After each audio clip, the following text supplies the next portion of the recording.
doing conventional IVF cycle, on the average, you will spend $5,000 for medication. But for the minimum stimulation IVF cycle, you only spend $1,500. Because you use such low dose medication, you minimize the risk factor for the ovarian hyperstimulation syndrome. Dr. Eden, thank you for your time today. I do some support for the Japanese patient who lives in US. When they want to have a baby in the US, they have to look for IVF clinic. And I know your clinic, Life IVF, is very famous for them. In the community, it's already famous. I want to ask you some questions so we can understand you a little more. Sure, of course. Thank you. Can you tell us a little bit about Life IVF and what's the concept of this clinic? Sure. First of all, the Life IVF Center has been around for the last 16 years, and so it was established on Mother's Day of 2010. So I didn't realize time flies, and so 16 years goes by so quickly.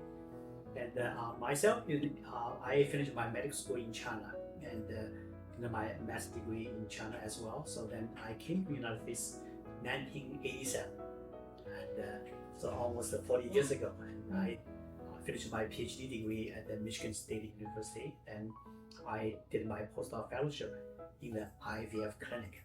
So that's how I get into the IVF field. So after finishing my postdoc fellowship, and then I became a OB/GYN resident, and then finished infertility fellowship. Then I became an IVF doctor in the United States.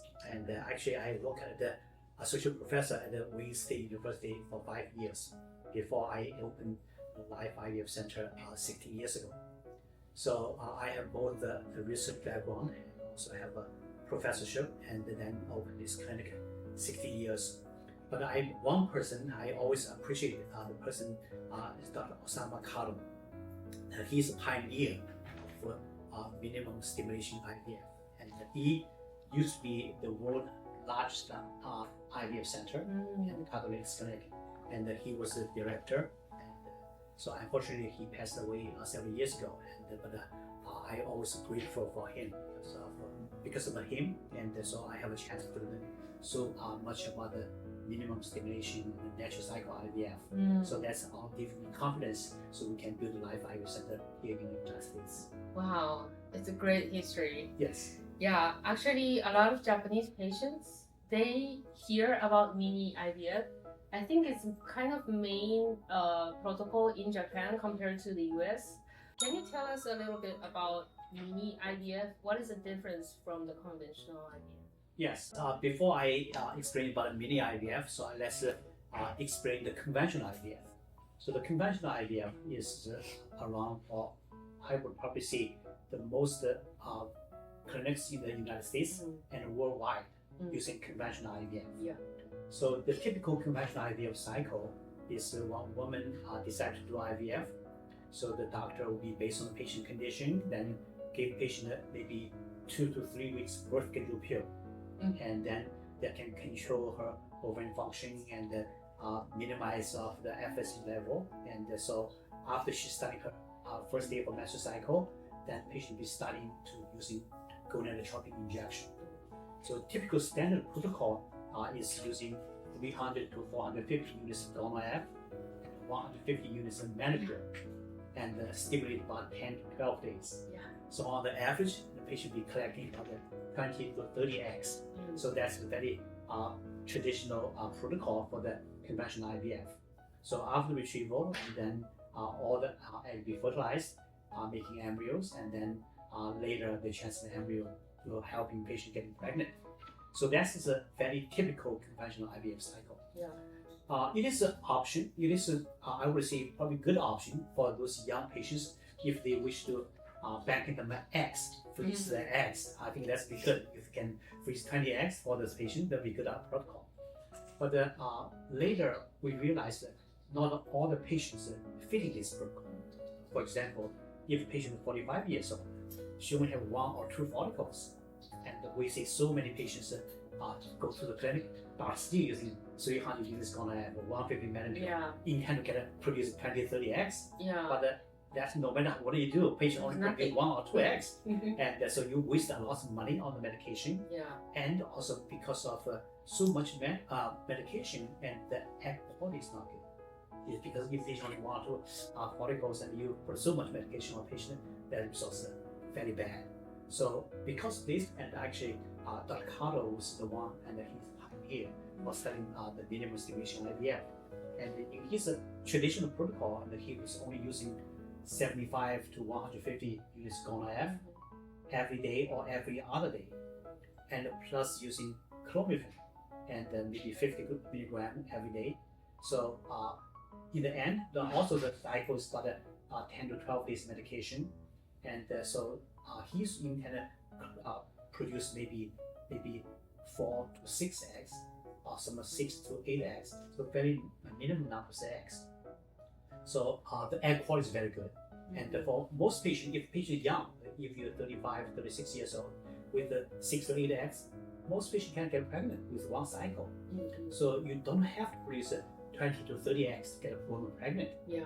And also because of this such a low dose medication and the stimulation, the egg quality is much better, and the patient does not be suffering all the injections, spend a lot of money on medication. Just give an example. Doing conventional IVF cycle, on the average, you be spend $5,000 for medication. Yes. But for the minimum stimulation IVF cycle, you only spend $1,500. So the money spent on medication is only 1/3. So for the most patient can result pregnancy with such a low dose medication, why not do that? Yes. And on the other hand, if patient is 45 years old, she only have 1 follicle, and for this patient, you even don't need to use minimum stimulation. You can just use no medication, called a natural cycle IVF. And those patients have a good chance to be result pregnancy. We just had a patient who was 43 years old. She only have 1 follicle, and so we decided using natural cycle, no medication, and the patient produced 1 egg, made 1 embryo. We did a fresh embryo transplant. She's pregnant. 1 baby. 1 baby. Wow. So 1 that's egg, the 1 beauty embryo. of the natural IVF. Wow, that is great. I mean, you're not wasting any other eggs too. You're not giving so much medication to the patient's body.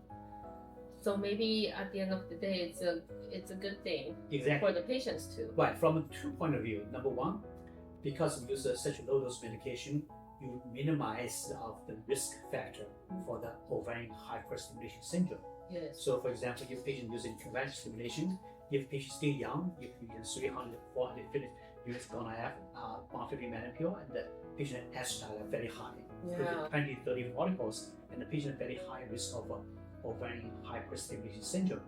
So this syndrome is very dangerous. Some patients produce DVT and hormonal embolism, and some patients even have a stroke. Some patients die. So the risk is so high because with minimum stimulation IVF and the natural cycle IVF, almost no those kind of risks. That's number 1. Number 2, and we are not just a minimum stimulation. We depend on the patient's age and her goal to achieve pregnancy. We offer so-called precision IVF. The precision IVF depends on her age, depends on her ovarian function, depends on her fertility goal. We can target, we make a special protocol just for him and for her. This protocol, we can target to produce either 4 eggs or 8 eggs or 12 eggs using a little bit adjustment of dosage medication, so we can purposely retrieve a certain number of eggs. So it can help a patient be successful pregnancy, and also we will not wasting any embryos. So for example, if a patient did conventional IVF, and so she produced 20 eggs and 15 embryos, but at the end she only wants two baby. And then what to do with all the remaining embryos? Yeah. So the doctors have to face the challenge to how to discard or destroy these embryos. But these are human beings, you already created for them. So you at the end you discard them. So that's a very painful thing for us. So we offer the precision IVF. We can target the number of embryos to make. So we not produce too many embryos for waste.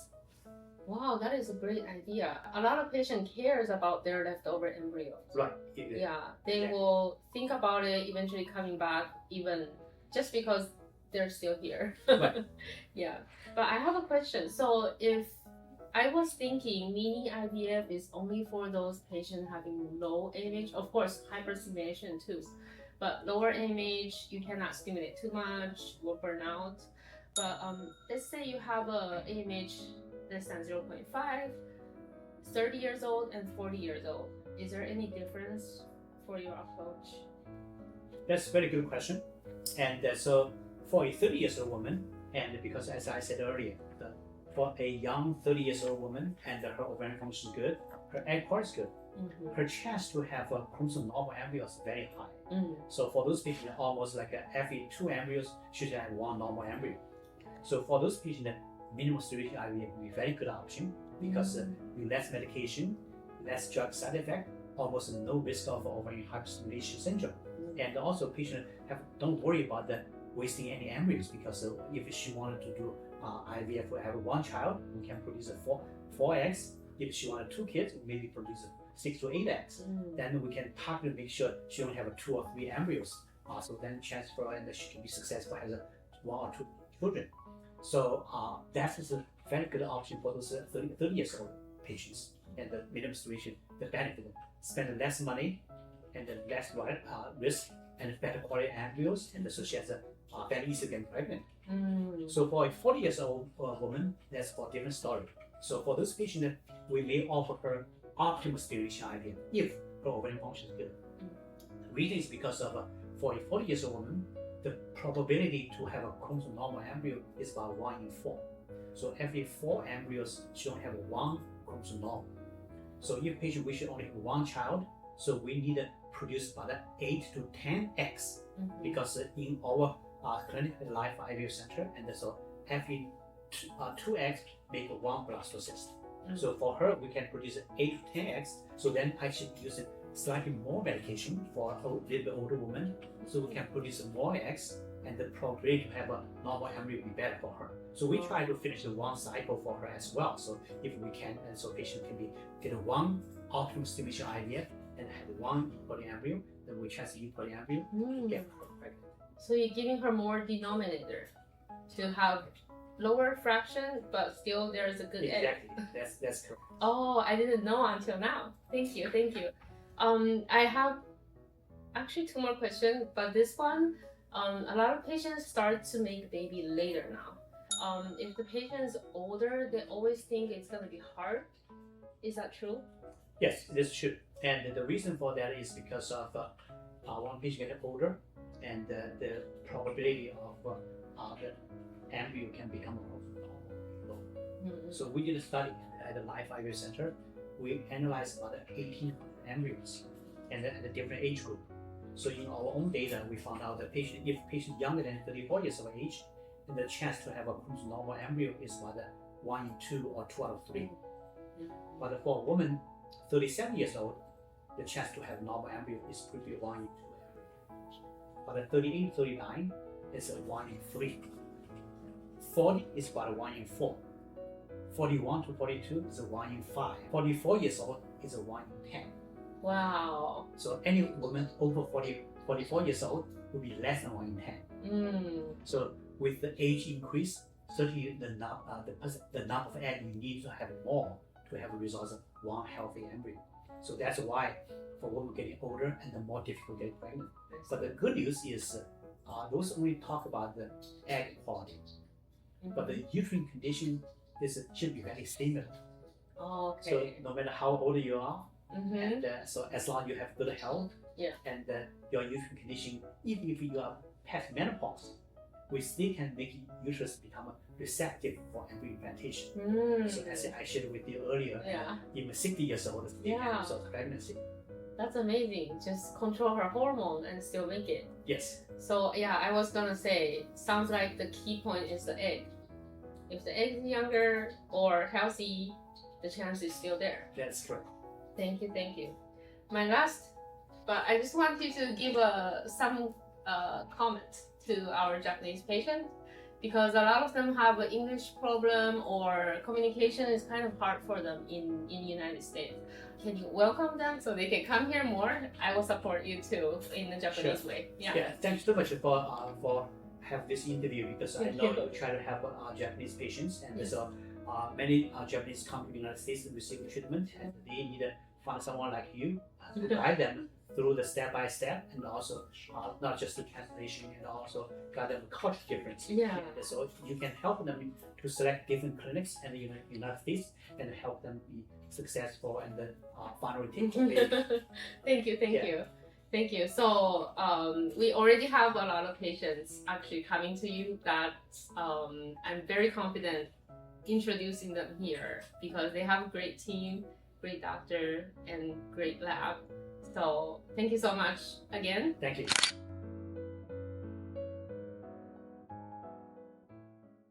アメリカの不妊治療は言葉や制度の違いなど戸惑うことも多いですよね。今後も現場の最新情報をお届けしていきますので、見逃さないようにぜひチャンネル登録をお願いします。また、個別のご相談や詳しい情報は概要欄のリンクからチェックしてみてくださいね。